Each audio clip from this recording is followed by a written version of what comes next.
Thundergrunt.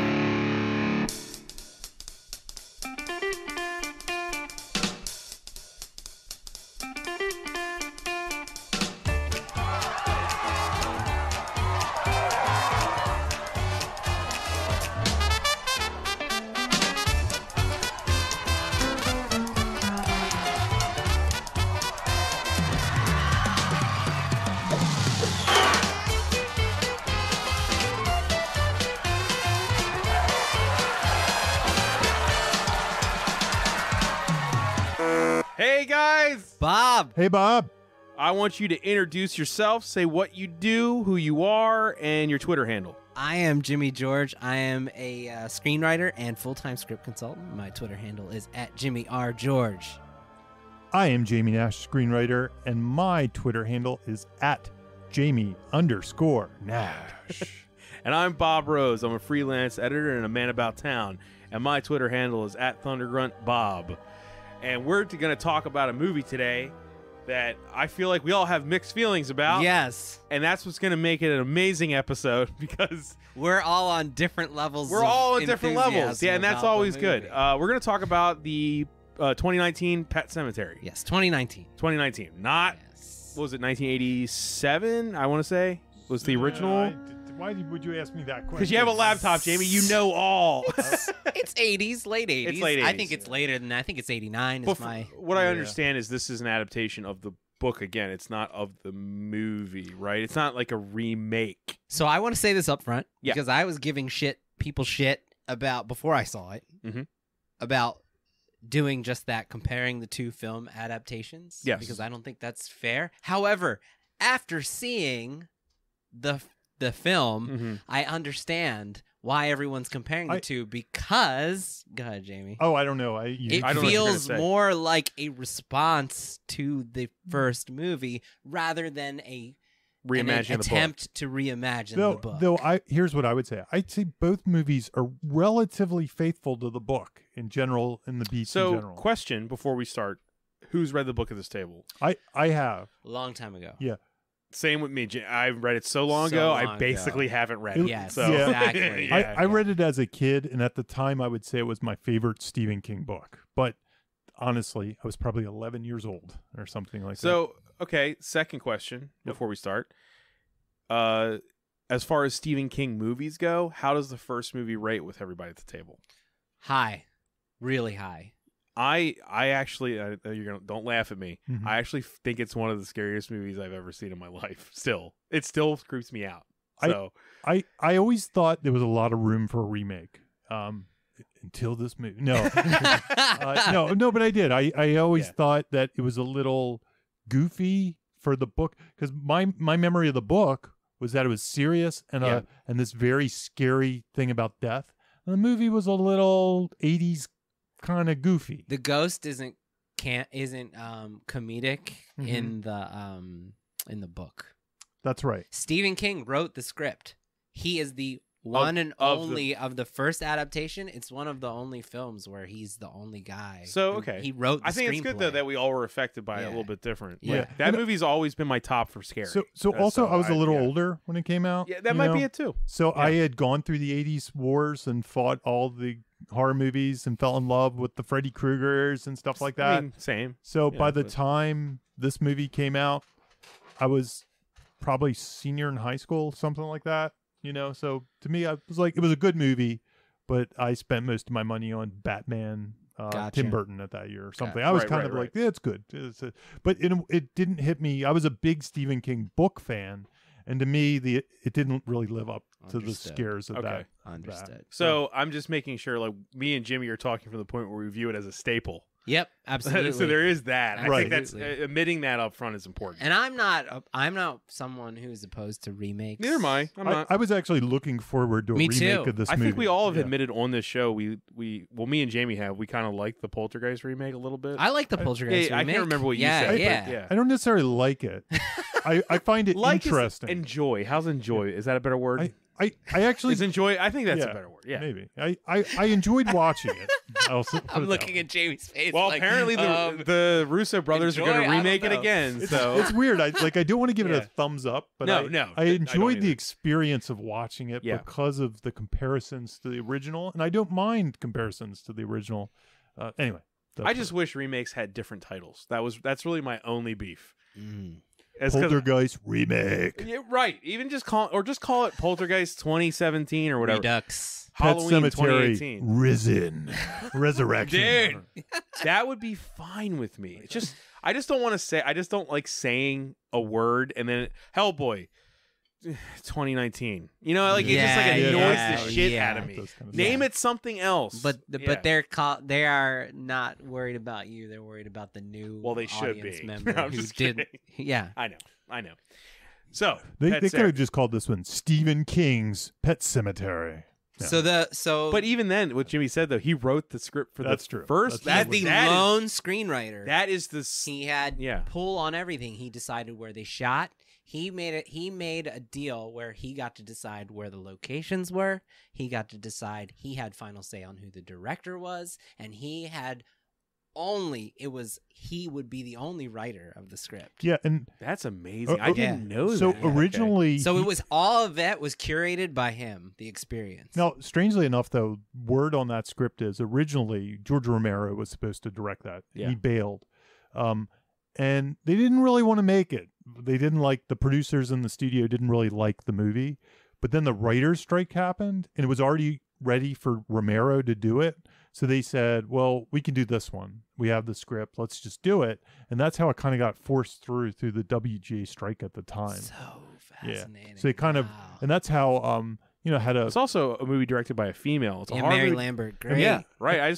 That's something to point out. part of the reason I've heard Stephen King say part of the reason he wanted to be so involved was to protect her because he thought they might try to push her around with budget and stuff like that. He was like, yeah, they're just doing this to make a movie, and he was like, and she hasn't done a lot of things. She didn't have either George Romero's clout or something Right. at the time. So So, Stephen yeah. King was like, I'm going to stay attached to this. Okay, So that makes if- sense. If they bully, this kind of new director around, I can be there and say, screw you guys. We need the Gotcha. money. He's always been generous, Yeah. and nice. But we're not We're talking about the an new 80s one. But it's important. It's to important. To, 'cause- yeah. Also, It's I a mean, horror staple. It really Yeah. is. And, this is infamously the Stephen King book, like that he didn't want to publish. Yeah. He hated this book. He thought it was Yeah. too dark. He thought he went too far. Was that the kind words. of explains the movie then. Yeah, in some ways. Like the movie maybe is more of his actual vision than the book. It could be. Mm. It could be. They're well, very no, similar. if you look at that, no, They're very not similar. this movie. Yeah, no, I'm I saying know. what you know what I'm Yeah, saying. yeah, Like if yeah. he had full control in the '80s movie, No, they both Yeah. end sort of similar. They both kind of have Yeah. the similar. Man, totally agree, totally Um, disagree. This is gonna be fun. Oh, I no, don't I mean remember the the book. book. The book in the original Oh. movie. sort Yeah, of we're not ends talking similar. about- We're gonna get really we're not talking about the confused. one that we don't want to talk about. Sorry. I just kidding. Yeah. He actually was inspired to write the book. He was staying somewhere, if I remember, he was like at some kind of writer's retreat or something with his family for a time, and they had this pet cemetery in the backyard, and his cat got hit in the highway by a truck. It was a similar place. Right. A lot of that was true. And then that coupled with the fact that his kid ran for that highway one day and he had to grab his arm and hold, I think, Owen, and pull the kid back from the road, and it scared him. Connected the dots there, huh? Yeah, he connected Yeah. the dots and he wrote this book. So it was based on kind of true stuff. But anyway, he didn't want to publish it. He put it in a drawer, if I remember. Yeah, he did. And he had a deal with his old publicist that he had to write like 4 novels, and he hadn't written one for them in years. He's just and here. they were withholding. That's so good. Yeah, they were withholding like his residuals and stuff, or his royalties, I guess, in the novel. Publisher, right? No, Yeah. yeah. And yeah. so he just threw them the book to satisfy that deal, and that And was it was- kind And of it's funny because Yeah. like when That's the kind of the story. remake came out, I saw so many people saying it's like their favorite Stephen King book. You know what I mean? Like there's a for him to just passively like give Yeah. it away, and Yeah. it's got so much love behind it. Yeah. And Yeah. Oh he my said, I read an interview with him where he like recently listened, like the guy who played Dexter, I can't think, Michael. C.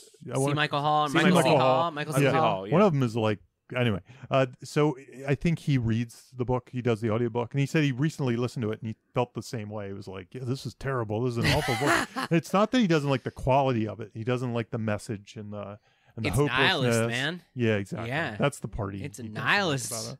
Yeah. He gets why people like it. He appreciates that part, but at the same time, he feels like he went too far. So, Well, that's a good way to frame how we're walking into, Yeah. right? did they go too far? Did they go too far? So, Jamie, the remake, what has the business been? That is a very good question that I will queue up. No, I think it's made right around, yes, I am correct, 53 million domestic, Oh. foreign 50. So it's right at around the 103 range. What is the budget? I've heard the budget listed here, it's 21 million.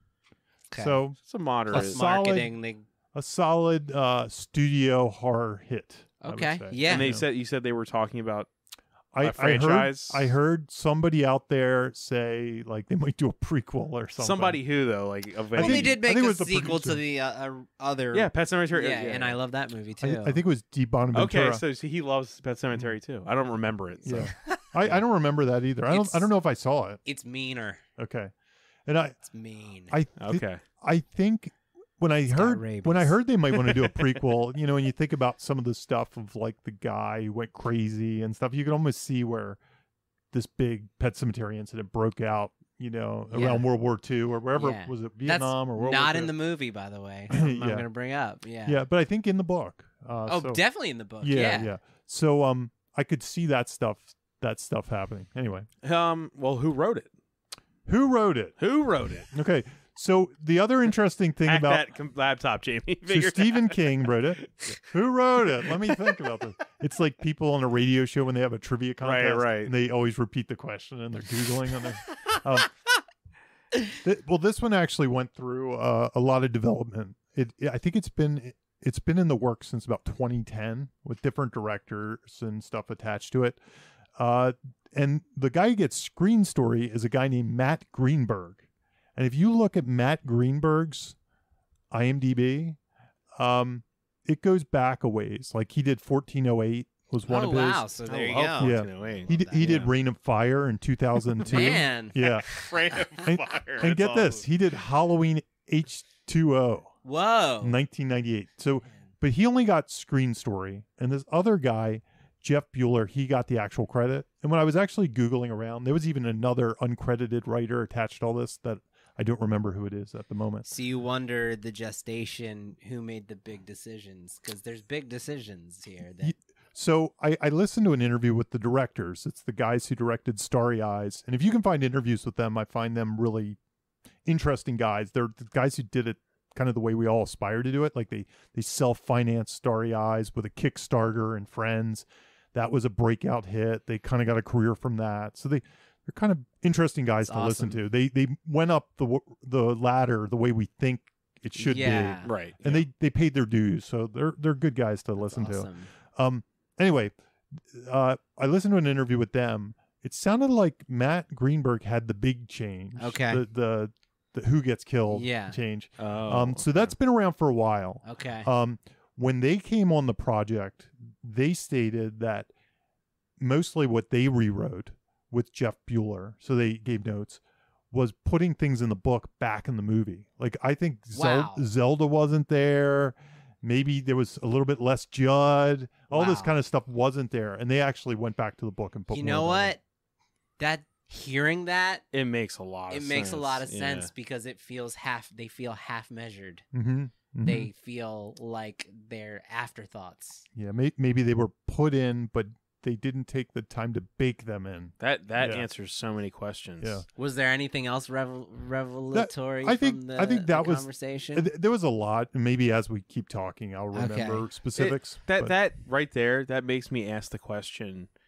Kind of what I was saying to you, Jamie, before we started recording was, why not just take the premise and do something completely and wildly different? Right. Just have a Pet Cemetery and write a whole new story. I suspect that's what the Matt Greenberg Might- draft was more that's what diverse. I was about Probably to ask, completely like- different. and then they just Right. made it the book again. That's right. They, Yeah. they said, Yeah. "Hey, let's turn Except back they to the book." didn't. Well, they didn't, but I'm saying whatever that Matt Greenberg version was, I think I would have liked That's whatever probably the that was version, more. yeah. And I think this just completed photography back like in August, And just to give you a feel, so I was in the D Bonaventura offices almost 2 years ago, and I brought up Pet Sematary with them, and they said they were trying to get it going, but they hadn't yet. They thought maybe with it coming out 2 years ago. 2 years ago. Wow. 2 years ago in August, I specifically asked about Pet Sematary. I was like, you were got any interested in writing it? Well, that's kind of what you do in these water bottle meetings. You kind of sit around and they say, "What are you working on?" You give your stupid log lines, and then you say, "What are you working on?" And then you might start asking, "Hey, Pet Sematary," or something. Like I remember a few years back in the James Wan office, I was like, "What about Swamp Thing? You guys should do something." And they were like, "We can't talk about anything DC." And now Swamp Thing's coming out. And usually it's always that kind of stuff. So Pet Sematary, though, at the time, they said they were really interested in getting it started. They've done drafts. They just hadn't, been able to push it over. Wow. And that was 2 years ago. So you figure That's so fast. these directors probably didn't come on to after it came out. Am I doing the math right? Yeah. Yeah. That would be 2 years ago. Yeah. So these directors probably came on sometime after it was such a juggernaut and kind of Yeah. reestablished. And look, it kind of did the same thing. There was already a property out there. Some Right. people like it. Right. It kind of went back to the And book. it had been in kinda didn't. gestation itself for many years. It's similar. Yeah. So you could see the math they did, Right. the calculated math. Wow. So anyway, So, that's my okay. backstory on So yeah, that's a fast. the kid switch. the kid switch. So that's what we're going right to is the Yeah, kid let's switch. just jump in. So in the original story movie, it was Gage, Gage. the boy. Right. And that's what made it so faux pas, Yeah. killing a toddler and then having that toddler come back to kill other Right. people. Right. You And know? so the directors, I would say what they said about this switch. They said the reasons they did it were a couple reasons. They said number one, they did it because they want to get away from the little kid. Kind of wasn't. They could do more with an older actor. Forcing the little kid to act is probably pretty hard. Yeah. Mhm. Yeah, And you yeah, also yeah, get a yeah. lot of that. Here, hi, mommy, I'm here to kill you. Kind Right, of Chucky yeah. stuff almost. Right, and, yeah. That's what actually scares me, though. But yeah, okay. No, there fair. is something to be said that's scary. I mean, that's Yeah. why it works, right? That's Little why Willy Wonka That's kid. the power of the novel. Yeah. But it's I love the choice. Mhm. I think the I like it too. choice I like is it too. awesome. It's a brave choice. It's an awesome Yeah, choice. yeah. And if you don't make that choice, then you can't do new premise delivery. Yeah. Right? So it gives it a reason to exist. And Yeah. I love the choice. Like people are having problems. My issue is not yeah, with no, the choice, I it's think with the that's a good choice. execution. Yes. Okay. Like Yeah. I think on paper, that's a fantastic idea. Now, when I was watching, the choice surprised me when I was watching the movie. However, I should say that if you watch the trailer tells you the choice in the trailer. I stayed Well, away because I heard there was a what I big wanted- spoiler in the the- trailer, so I didn't know. Yeah, The Yeah. one Yeah. aspect of the choice I wanted to talk about with you guys was I like how not we're calling it the choice. the It's not choice. LeBron James. It's like the snap with Avengers, the choice. The choice. Oh, snap. So my problem Bring it with back. the Just choice keep bringing it back, Jamie. with switching the kids. My problem was like Jimmy said. Mhm. Wish you guys didn't have this. I like, know, almost seriously, the that same was name. weird. Pet Cemetery 1, So 2. in this movie, and I'm very familiar with the original movie. Jamie, 1971. I'm right.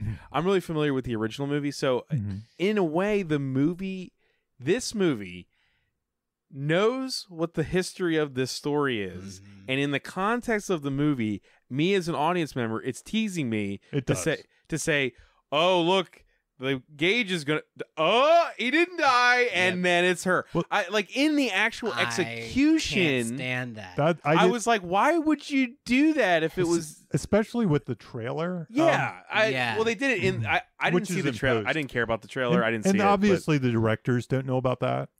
Here's a weird thing that they did say. Sorry to dive in. By the way, this interview, I should give it credit. It was a Q&A with Jeff Goldsmith podcast interview with the directors. Go check it out. It's great. I really enjoyed listening to him and them. But one of the things they said that really interested me was they did a test of the movie, and people, it actually tested higher after people saw the trailer and knew it was the girl that was going to die. It tested better because people already knew. Interesting. That's So really isn't that weird? Oh. That's so And weird. they say, so here's another thing that they said. This isn't really writing stuff, but I just found it fascinating.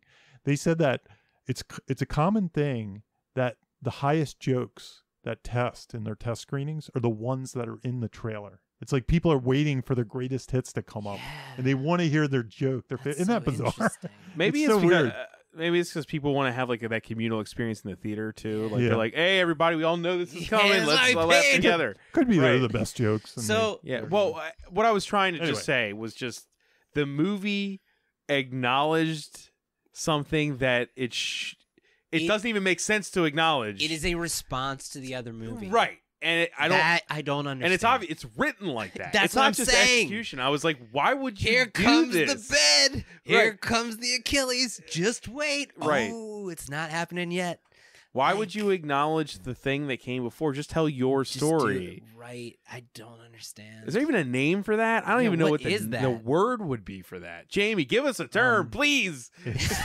We're drowning here. It's, more marzipan. No. Right. I don't. Yeah. What's the? No. Yeah. So when people were, I was frustrated when the initial reviews for this came out early from festival screenings and stuff, and all anyone wanted to do was exactly what we're doing now, which is compare the two film adaptations. Right. But like I said, after seeing it, I understand why people are doing it, because then it invites those comparisons, right?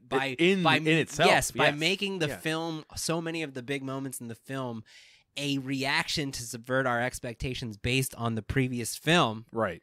You invite criticism and comparison by doing that. So it's like it also waters down your own movie. It just doesn't it? It feels like it's not its own thing. If the act of doing a reboot or a remake has like a brashness and like a braveness to it. The fact that you have to like acknowledge that. That's I've always hated that in these types of things. You got like RoboCop 2014, him making fun of the old suit. You know what I mean? I'm like, no, don't do that. Yeah. Don't even acknowledge it existing. Stop. I would even. I mean, I'm about to say. Sorry. Okay.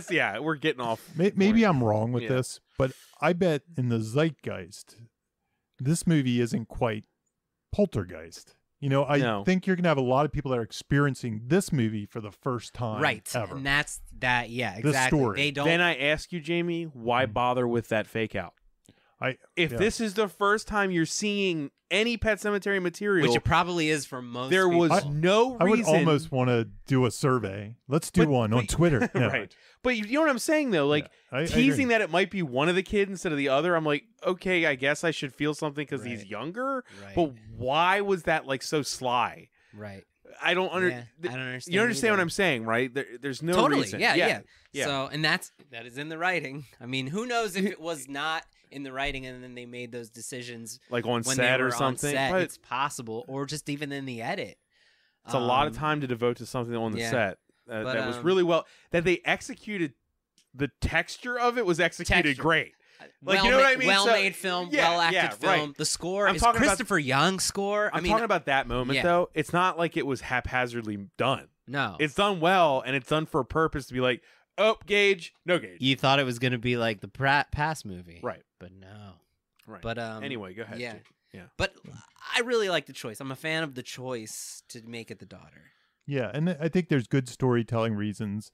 But like we said, the older actor, they can do more. They can have a different type of dialogue, like sort of like that evil old wisdom coming out of their mouths. The girl can just generally be smarter, even evil girl. Yeah, she can just exactly. It's interesting of a choice. You know, it really is. You know what's strange? My issues with it are not about her at all. Had I not known that the Pet Sematary story already, I would not have guessed that Gage would be the one to get killed anyway. Like in my head, like that's what we're saying, right? They barely focus on him. He's almost not on screen. Like to you the point have written him out of the movie. That's what I thought. When I was watching, I was like, they could almost write. He's barely in this movie. It seems like they're hiding him. Yeah. Why? And then I was like, maybe they should have written him out. It doesn't. Yeah. But do that if you're gonna. We've seen the book exists. The classic exists. Do something write him out. We don't need one kid. It would make more sense to me. I know we don't rewrite movies, but if the family only had one child that died, I would believe them trying something desperate like that more. Right. Yeah. There's only. Doesn't that make more sense? Yeah. Like You know what I mean? Yeah. The bold decision that I mean, this is rewriting the movie, but what I would have much rather a reason to make this movie is you make the Lewis role the mother and make the the stay at home the dad. And so the one who's wrestling with the decisions is the one who actually carried the children. Is the mother. Yeah. I think that is a bold take on that story. Like, how does a mother deal with the option of burying her child rather than? I will say, I always like that it's the dad because it would take a man to do something that's stupid. That dumb, right? A woman wouldn't do that. Yeah, a woman wouldn't do that. Something stupid. My biggest issue with the movie, and I thought the movie did a decent job of adapting the book, and with some exceptions. But my biggest issue was I found the lead character cold. Like he didn't really have an internal thing going on. It seemed like there were some, and I can't remember how the book did it. Like why I was on board with him. Maybe you can do so much more with internals in a book. You don't have to really set up an arc in the same way. Internal dialogue. Yeah, just show me his thoughts basically. Yeah. Right. But in this movie, it was like he moved here, but that didn't seem to be an issue. It seemed like they were totally cool with that. Like that could almost be an arc. Like he's forcing things. He's trying to make things perfect. And this is his problem. He needs to learn to let go or something. Yeah. But instead it's like everybody's cool with that. The to your point, the wife is the mother, she's the one that seems to have more internal guilt from Zelda and things like that. Like that's her thing, but that's never really used or paid off. It's just it's to make her constantly afraid of everything. And to your point, the Zelda rewrite, it feels like they put Zelda back in, but they didn't bake her in. It's half measured. Didn't. I don't feel why Zelda has to be in there. You could take it out and it would ruin some scares, maybe some nightmare scares or something. But other than that, and I can't remember the original movie, how they did it. I'm not sure. Oh man! All right, I gotta. Okay, we're at the part where let's talk about the key differences here. Okay. By the way, Dale Metcalf, Catonsville guy. Yeah, he was. I actually knew like his brother-in-law, the lead of Pet Cemetery. I did not know that. Yeah, you mean the original? Yeah. Very Catonsville centric family. What? Yeah. That's awesome. He used to come home. I remember when he was breaking out as a star because I knew people who knew him. I never knew him. That's probably the biggest movie he was in, right? Yeah, well, he was Elvis in a TV Any listeners, movie. That's where Jamie and I live. Yeah. Catonsville. Right. He is the listeners are like, I think he's the only movie star to ever come from out of our Catonsville. town. I can't think of anybody else. I did not so know Dale, that. we had to. Wow. This is our one chance. Shout out to Catonsville. Represent. Yeah. Right. Dale Metcalf. Life is great in 21228. Right. He's still doing it. Okay. So key differences. I'm kind of gonna combine the arc conversation that we want to do later with this. Okay. They diminished all of the characters, not just the leads. So they completely, like, Victor Pascal. Is that his name in the? Yeah, it's his name. The jogger's name is Victor Pascal in this new. I think so. Yeah. I don't think they changed it. I don't think they changed the name. No. He has like 3 lines. Yeah. Okay. And Judd has like 3 dialogue scenes. And so yeah, the horror in the book and in the original is about Lewis wrestling with the choices of burying his children, his child, and then burying his wife. And how the book, achieves that is by just getting into the head. But how the first adaptation achieves that is by having him talk to people, right? Having him talk to Judd about, there's like 3 scenes in the Pet Sematary original adaptation where he's just talking to Judd about possibly burying his child and and Judd argues why he shouldn't do that. And then we get to feel what he's feeling. And then it's completely different here. Right. And then Victor Pascal is also the debater saying you shouldn't do this, you shouldn't do that. And then we get to hear Lewis respond to those debates. No one's asking him anything. No one's talking about anything. And he's just sad in scenes, but there's no context to the emotion. It's very one-dimensional. Right. In that way. Judd kind of just like, here's this thing, do it. And he's like, okay. Right. There's no. Yeah, the cat thing was really weird. It was Can you imagine really if your odd. neighbor just came up? Why would you We're follow taking care him? of this tonight. Okay. Yeah, who Why are would you? you don't think follow so. him? Right, no. Right. Yeah. In the Very odd, yeah. exactly. In the book and in the first movie, the order in which he has the dream and then Judd's conversation, it's out of order in the new adaptation. He has the dream and before he buries the cat in the book and in the first movie. In this, he has the dream kind of Prior. I was like, why is supernatural stuff happening? They haven't like jabbed the marzipan yet. Yeah. So how are you getting the magic yet? You haven't touched it. So, Yeah. but the main problem is this: we aren't able to feel any of the emotions that make this story great. That's right. Because we don't know what he's feeling. We don't know his internals Right. at all.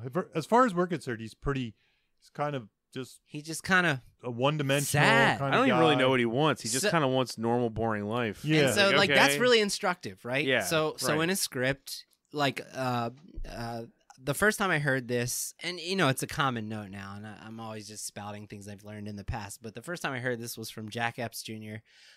He wrote Dick Tracy and Legal Eagles and Secret to My Success and lots of Top Gun, lots of great 80s movies. And he was a script consultant that I used in the past.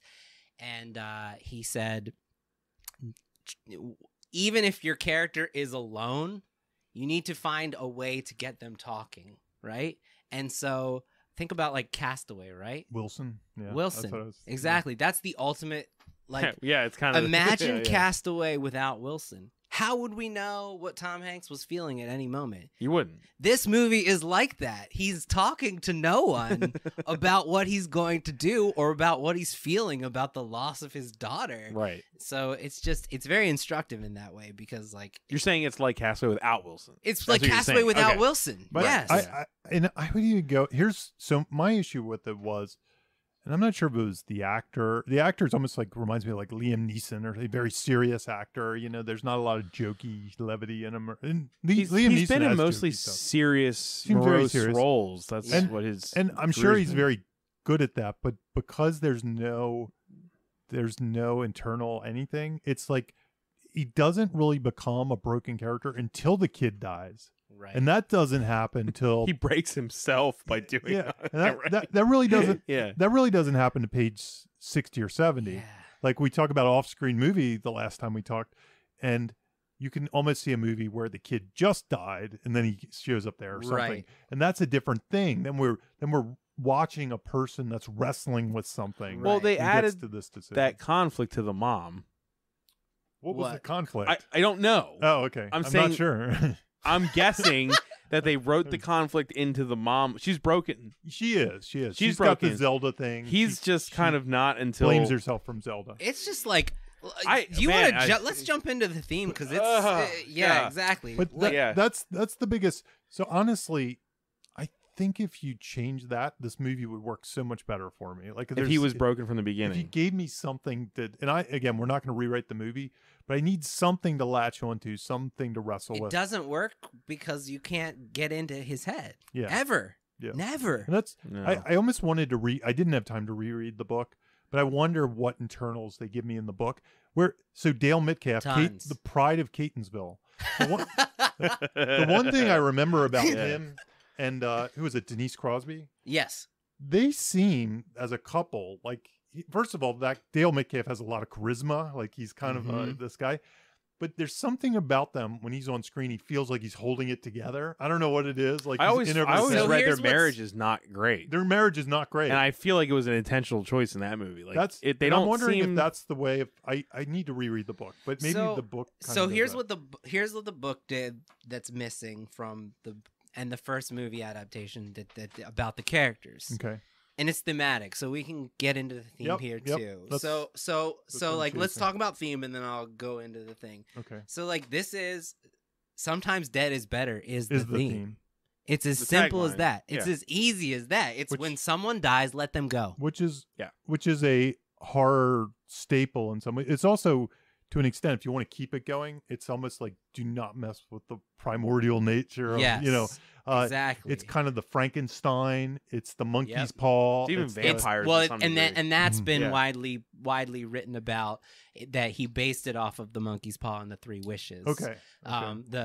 There's 3 wishes in the original, in the book, and in the first movie. The There's cat. only 2 in this. the cat. The daughter and then the wife.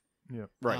I that- mean, sorry, the cat, cat Gage and the wife in And the the wife, book and right, the yeah. movie, the first movie. It's weird. I remember when you're a teenager, so like when I read this book, you know, what do teenagers do? They reflect on death and nihilism. Yeah. And stuff. Yeah, So that's yeah. why this book really attracted me, because I was, you know, grappling with those the thing themes. Yeah. Stephen King hated about it. Yeah, Yeah. but Yeah, they're yeah. the things you kind of wallow in when you're a little kid, right? Yeah. Yeah. And when I say I wasn't like a 16-year-old teenager, I was like 11-year-old when I was reading this Goth book. Jamie. Yeah. Yeah, Right. no, but you know, Right, yeah. depressing things is what I wanted to read. I wanted to read Yeah. things that were dark and just went there, and I Yeah. could wallow in it. As I got older, I was like, well, you know, I don't know that I believe the Frankenstein theme of like, I actually am pro science. Like, I think go for it. Yeah, You know, right, let's do it. right, Keep right, him right. alive. Keep people alive. Let's try it. Let's figure it out and stuff like that. But on another level, like this can also be said, like, you know, many people go through, myself included, like, when should you put your dog down? Yep. A horrible exactly. experience. And Sometimes that's dead is why better. the choice Yeah. of pet cemetery is perfect, because that's when a lot of people learn about death for the first time. Yeah. Like, you know, when they're losing Yes. their pets. I recently had a dog that we had to put down, and it's like it didn't walk. You know, one morning we woke up and it just wasn't walking the back legs, and we went into the vet, and it was like, do you put it down that day or do you ride it out without it walking? What do you do? You know, am I, Right. and I could turn the page pretty easy because I think the dog had a good life, but like my wife, you know, struggled with, was that the right day? Should I have waited? Should I? But it really resonates with that theme. It's a deep theme. It's Exactly. not just like science should, you know, don't clone babies or something. Yeah, right. It's a. So you're saying there it's is a deeper than personal- just don't mess with It's stuff. about There's a personal level acceptance to that it. death comes to us all, Right. and when your time is up, your time is up. Death is To attempt to a finality, prolong it, right? in and not even just in, it's like when people lose someone and they refuse to let them go, they just harp on the fact that their loved one is dead, Right. and they just keep them around however possible. It's just as detrimental, right? Right. That's Yeah. right. And so it's about overcoming that and accepting that death comes to us all, right? So that's a great theme. Mm-hmm. This movie doesn't explore that at all. Mm-hmm. Like, Do you feel like the book, the original movie does? absolutely. He Yeah. has conversations with his wife. Mhm. He has conversations with Judd, and he has conversations with the ghost of Victor Pascal, all about this topic and the positives and negatives of trying to And make the choice those- of burying his Well, daughter. and what I would have to say about that, I know it's all comparisons in this episode, Well, it's but a what I ma- have to it- say about it that matters. is that those conversations give the father figure, whether he's an idiot or not, it gives him, like, the fact that he's making that choice after having the conversation makes you define of what he is as a man. Exactly. You know what I mean? And Whereas this, we're just kind of watching a man who we don't know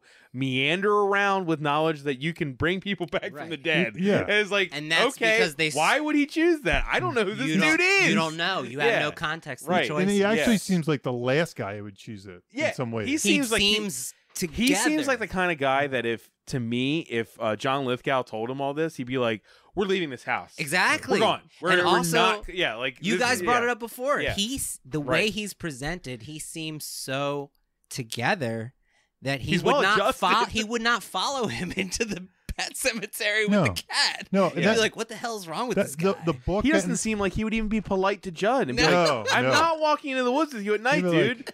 He'd be like, "Look, guy, this isn't okay. Yeah, You Yeah. know, right. Put my cat down. Exactly. right. Step away from and the cat." and right. that is in the writing, Yeah. or at least in the editing of the scripted material that they shot. Right. You know, and It's very odd. Because So- the other thing that the book and I guess the original movie that I'm not remembering, they I know the book totally, the relationship between Judd and the main character is definitely this almost father son, paternal.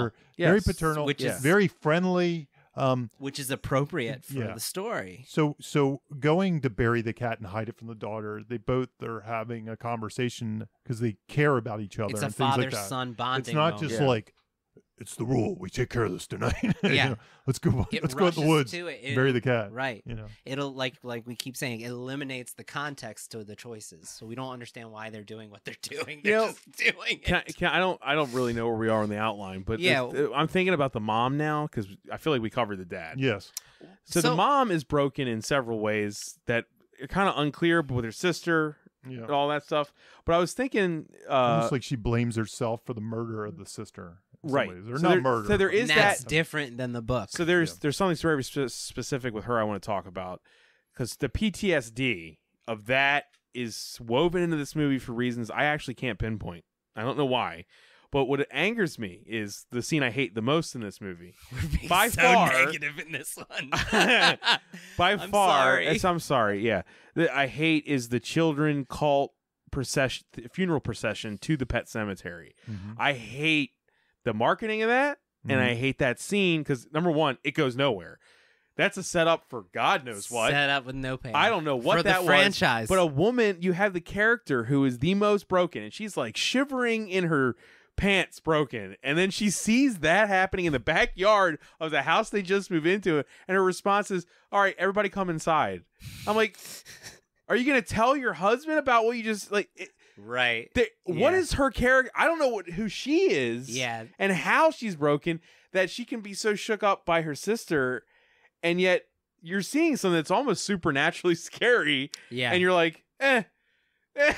like, there's a bunch of Whatever. kids with scary Wicker Man masks in your backyard going to a cemetery She should've- with a wheelbarrow full of dead pets. Right. Like, It's- are you gonna say anything? It's not an organic response. It's a response the movie needs. Yes. I don't even. It's in the writing, but I don't know what they did. I just don't know. It's like some huge chunks are missing or something. Yeah.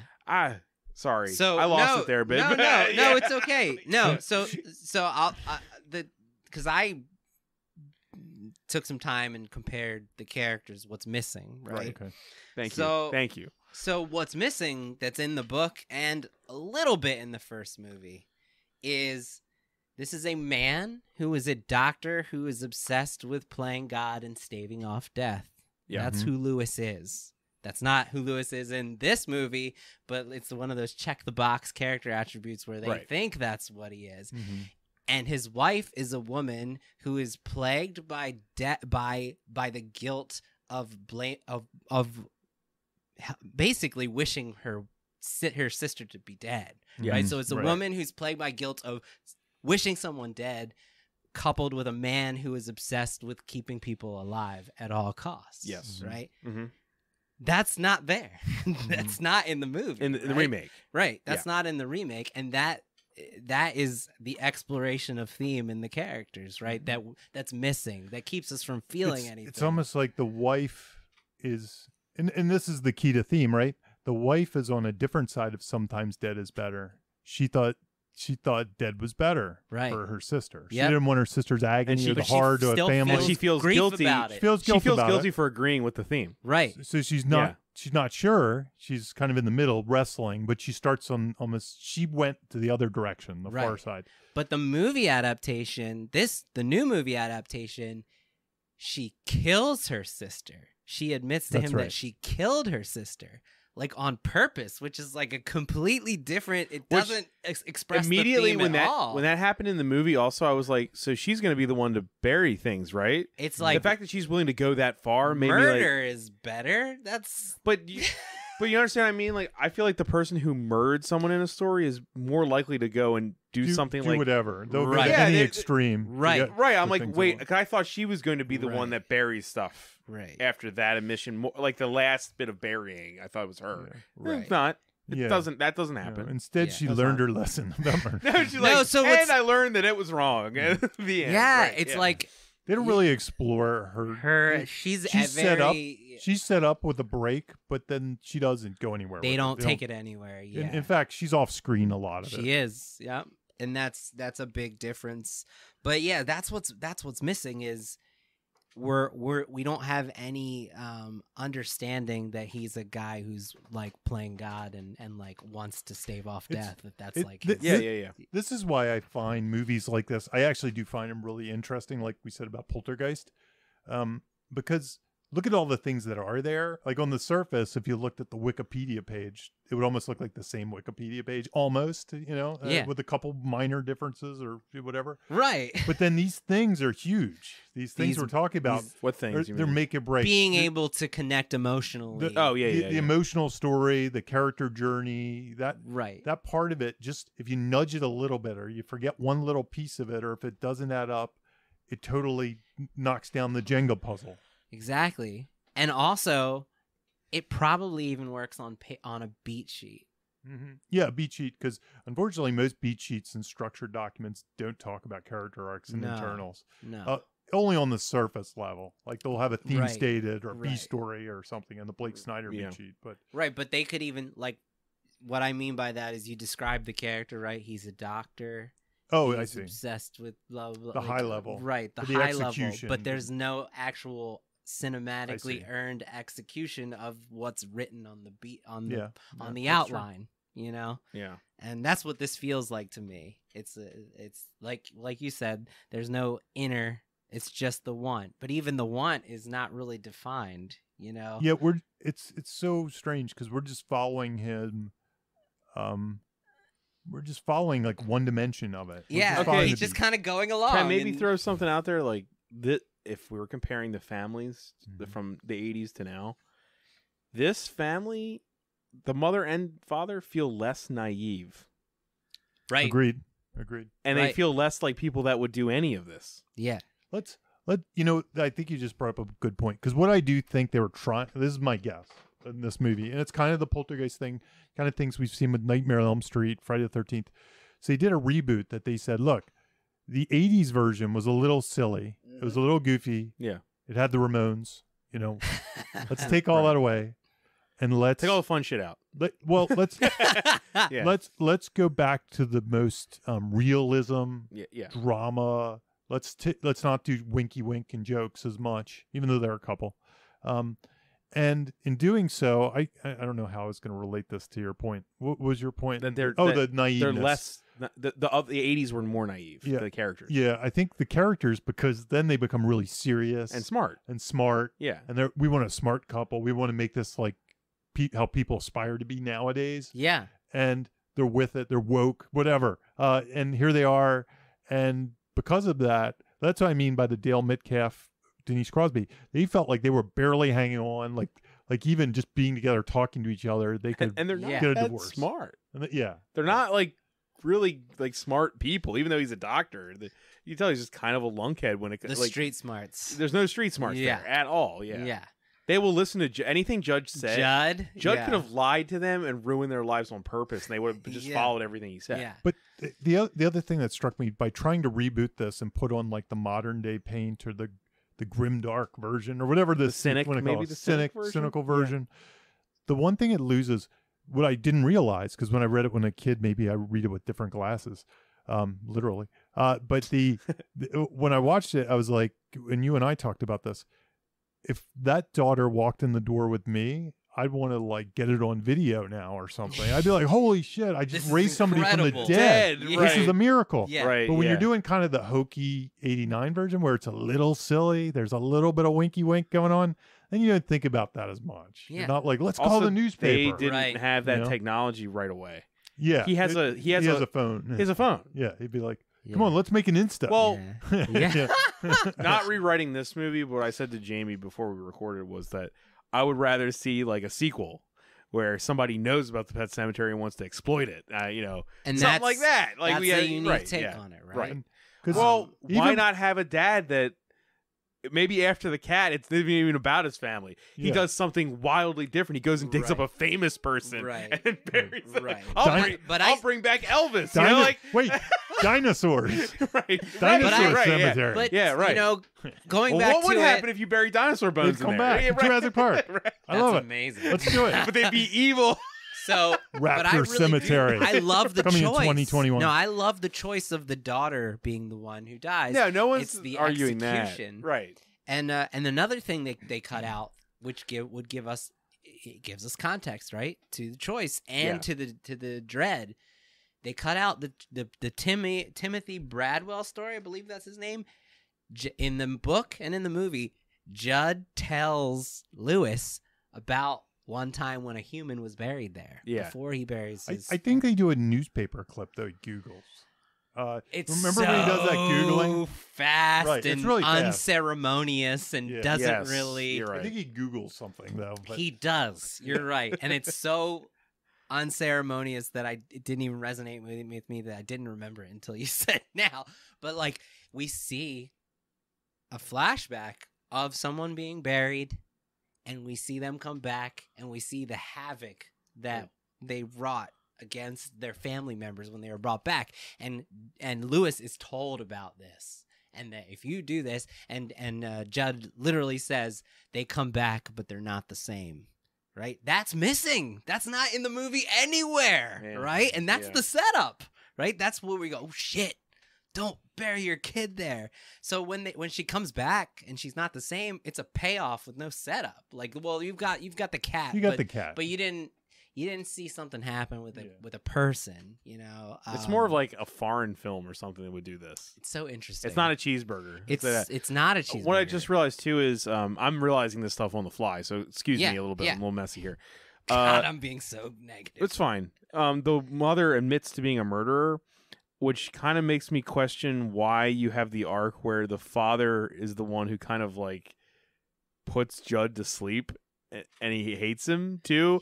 I was like, Yes. it seems like a move that the other character would naturally have done. Right. You don't Like even, more deviant, the devious behavior is coming from the guy where I'm like, why is he being devious all of a Yeah, sudden? well, you're not You given know? any context to For him understand doing why he's stuff like doing that. That's the When- problem. You're like, what is happening? He's not the broken guy, and the mom would be the one I would think would do. When Based she on finds the out what's- evidence they show Right. you in the movie. Right. Yep. And it happens also fast. Even the death scene, it almost happens right after that. Mhm. And I think it's like that because the structure actually is a really strange thing. There's no, we talk goal obstacle stakes and things like that. There really isn't that up until the point where she dies. Yeah. So The it's girl kind of dies. this, yeah. Yeah. So it's kind of this slow burn movie In this until movie. In this movie, Not in the book or Yeah. in the thing. Yeah. In the where are we? Oh my gosh.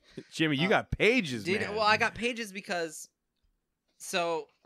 like another thing that it ignores is in the book and in the first adaptation, Lewis is the villain. Lewis is his own worst enemy. right? The father. Lewis is the antagonist yes. of his own story. It's a tragedy. It's almost like Fargo with William H. Macy. Right. It's like exactly the scheme that like keeps that. going He wrong. It's a wrong way, and that's the thing. That movie with William H. Macy being the dad in Pet Sematary would be a No. perfect Incredible. fucking movie, Jamie. Incredible. Like, oh my God, that is a good movie. That is such a good character to pair with this idea. That is Well, yeah, so because good. he's his own worst enemy. Yeah, he he keeps would keep doing doing the it wrong to- thing. right, Keeps Over and over. doubling He down. won't Doubling learn. down. Doubling down, and Right. that's what this is. So I'm just gonna get right into it. I'm Get to it. I'm No, taking get to Bob's it. role here. Get to it. So you wanted to? We brought up on the list. We have a list that we go down, and the tragedy and down endings is the topic here. And here's the problem. Yes, this is a tragedy, and I love downer endings. I'm a huge fan of failure in movies. I think when a movie character fails at their ultimate goal, it can be so powerful, right? But the problem with this movie is the ending is not based on a goal, right?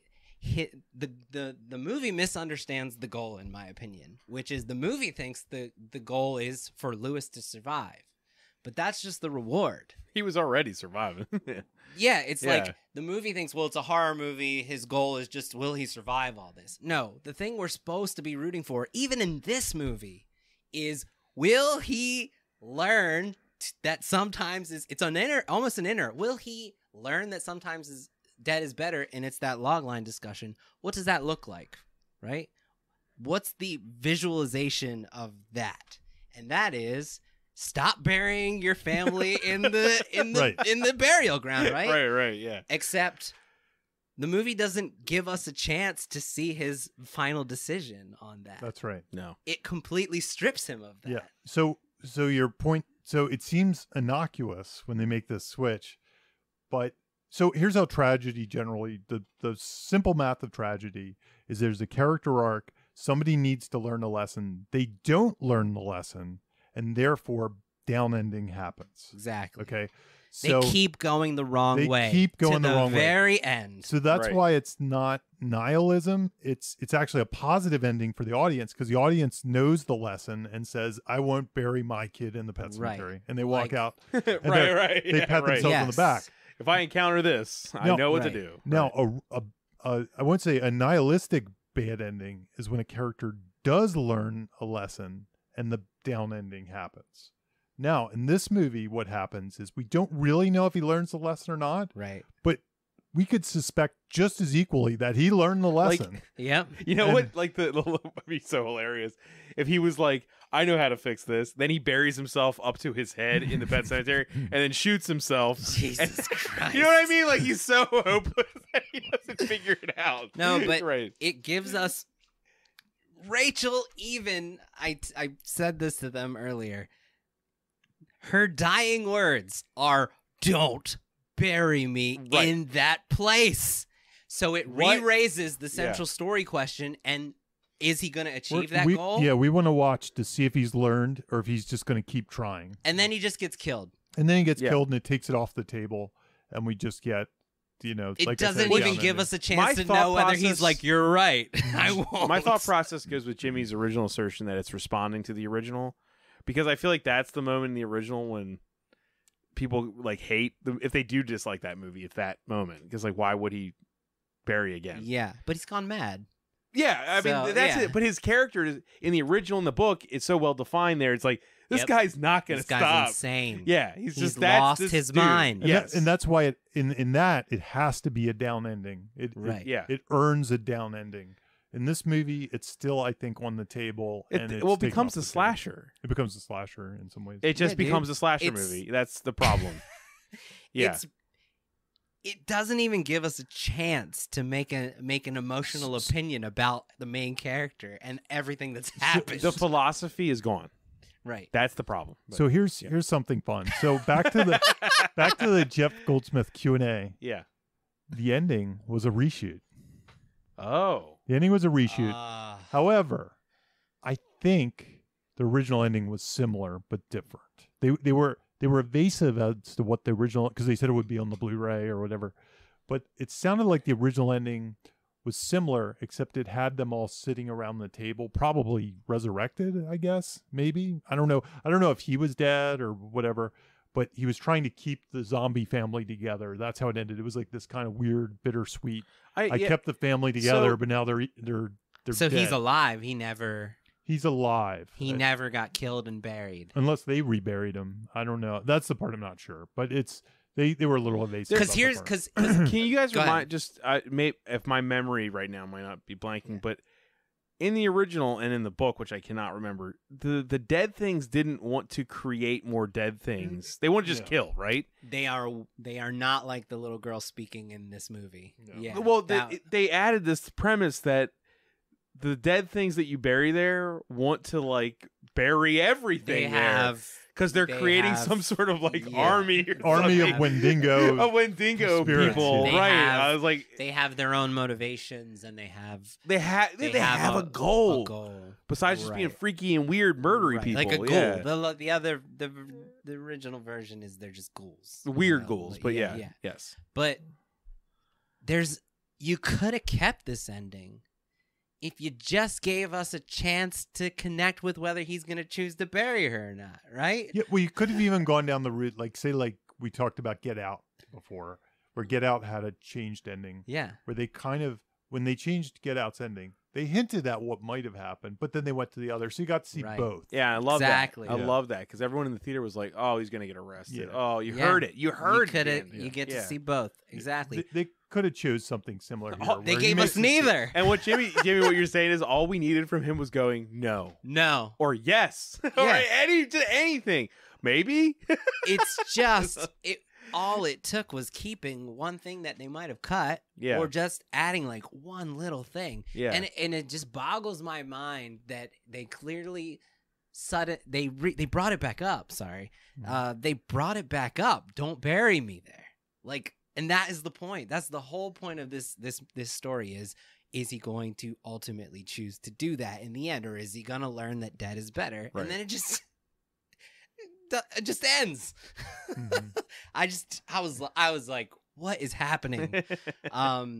And it also It felt felt like watching just a real story about a real pet cemetery. You know what I mean? Like where it wasn't written. It doesn't feel like a written movie at times. Just like, oh, stuff is just randomly happening like real life. What's okay. happening? Yeah. Yes. Right. Yeah, man. I'm. This is like the most negative episode we've ever done. Sometimes dead is better.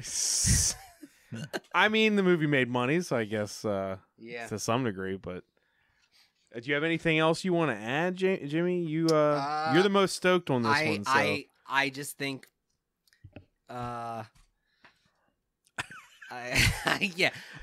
think that there's instruction in making sure that your characters have someone to talk to about their emotional issues about what's happening in the story, even if those are inanimate objects. Mhm. You know, like even in Avengers, which we've just talked about before this, Tony Stark is talking to a helmet, right, when we meet him. Yes. And that allows us to emotionally connect with how he's feeling about the situation at hand. And so there's one big thing to learn is this movie robs us of being able to connect with the people because we never get to hear what they think about what's happening. So, I mean, that's a huge takeaway from me at this. That's what you learned. That's what I learned. Jamie, did you learn anything? Yeah, it's an interesting movie in that I think they got a lot of things they did right. It shows you how even if you miss out on some of these things, these little things, it can just take the whole thing away. Huge. So, yeah, I think huge consequences. I think like from the director's perspective, I like the look of the movie. Me too. I like the actors. They Texture did a great versus job. text. Me too. Texture was great. Did a great job acting. It has all the major beats of the Stephen King novel. Like I said, I was kind of looking forward to a Pet Sematary reboot like this. So even though I kind of rag on the Nightmare on Elm Street and stuff like that, I think it would kind of work for this movie. But that simple thing of not letting us into the interior life of the lead character and not giving him a character journey until his daughter died, which comes way late in the movie. It just makes it really, it doesn't work for me. And it kind of goes back to the log line, like I was talking about the log line. So usually when you log line movies, you give it a hero, goal, obstacle, and stakes, right? So how would you log line this movie without giving away the twist? Because right, it's almost like you would need to describe him. Which the trailer did. Yeah. In some ways. It's almost like in the log line, you would need to describe him as the man who had already lost his child, which is not how you craft a premise. You don't do that. Yeah. No, that said, the Stephen King book probably has the same problem. Yes. And it works awesome. fine. Yeah. So I think that's the key is you really, in a movie like that, when they don't have a goal, it becomes all about the interior. Yeah. It becomes all about the characters until you get to that point, and then the plot kind of kicks in. It's that late lock-in that I've been talking about. But the late lock-in, a lot of times in horror movies, there is you have dread and things like that. You have the cat coming back from the dead, the creepy procession of kids. You have dread. You have a lot of dread, but then you have to have the internals as well. Yeah. And he just doesn't have the internals. Yeah. That's I'll broad stroke mine a little more and go with what you guys said, but I'll just say setups and payoffs, people. Like nothing is set up about the characters. That doesn't work. And I feel like a lot of this movie, such as the kids, it's like saying something's going to happen and then it just doesn't. It's like they're subverting the subversion. I don't know. Yeah. It goes nowhere. Yeah. There's no second half to so many things that it promises there should be. You know, like it just is, here's the first half of an arc. And it ends. I just setups and payoffs are important. Yeah, I wanted to almost reference like Roxanne Benjamin. She's a director. She worked on VHS too. She was our producer at the time. Oh, but awesome. She's done a lot of shorts. She's a director of I think it's Body at Brighton Rock or something, a new movie that's out. She did a Twitter post about pitching the other day, and she said, she gave her whole pitch. And this is an experience I've totally had, but so it resonated. She gave her whole pitch. She's a horror director, and they said, and I'm paraphrasing from her tweets. They said, okay, well, can you tell us the exact scares in the movie? They want we really need to know the exact scares, and I think she sort of was stumped on that. She didn't know the exact scares because she told the rest of the movie, and she was kind of ruminating on that, and she said, like I think she quoted, was it Babalu Mandel and Okay. the Gantz, I think is the two comedy writers, City Slickers, stuff like that. Yeah. They always said that they would always pitch the drama of the movie because the comedy would be obvious and natural and instinctual.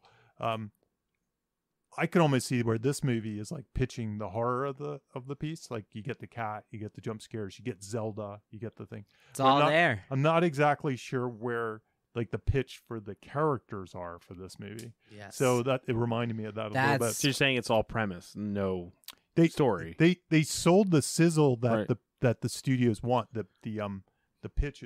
They got the pitch right. Yeah. The scares. Where are the scares? Where are the big moments? Where are the trailer scenes? Yeah. But then when you're watching the movie, that other side of it that she's talking about, that she pitched and she didn't have the other half, that's what they were missing here. Yeah. So That it's kind of informative. By the way, that's a question I've been asked many times. Like, we need this many scares. They'll give you a number and they'll say, hey, we need this many scares. What are they? Or they'll say to your script, they'll read your script and they'll say, yeah, I'm not seeing where there's enough scares in here. There's a couple. And they're like there's a math formula to it. I've heard that note before too. Yep. I've gotten in on rewrites, like, we need a scare every 5 pages or something. Right, Kind of like right. a whammo or whatever. Yeah. So, but yeah, this movie shows the other side of that just because you have the scares, you still, for the movie to kind of hit on all cylinders, because certainly this movie's resonating with somebody. Definitely. Lots of people. And it, Just not us. Yeah. Yeah. Right. Yeah. It's just that it needs that one little, when I say little, it's probably a whole nother draft of figuring it out and cracking it and saying, well, let's just read this story end to end from a character standpoint, almost like there's no scares. Yeah. Let's just write the drama version of it and see what it looks like. Yeah. And I think that's, anyway, it's just the important. parents would have been enough. I just need to know what the two of them are. Yeah. Just give me something. She's scared and he's a guy. Yeah. A hollow. But, all right. I think that's everything, Yeah. right?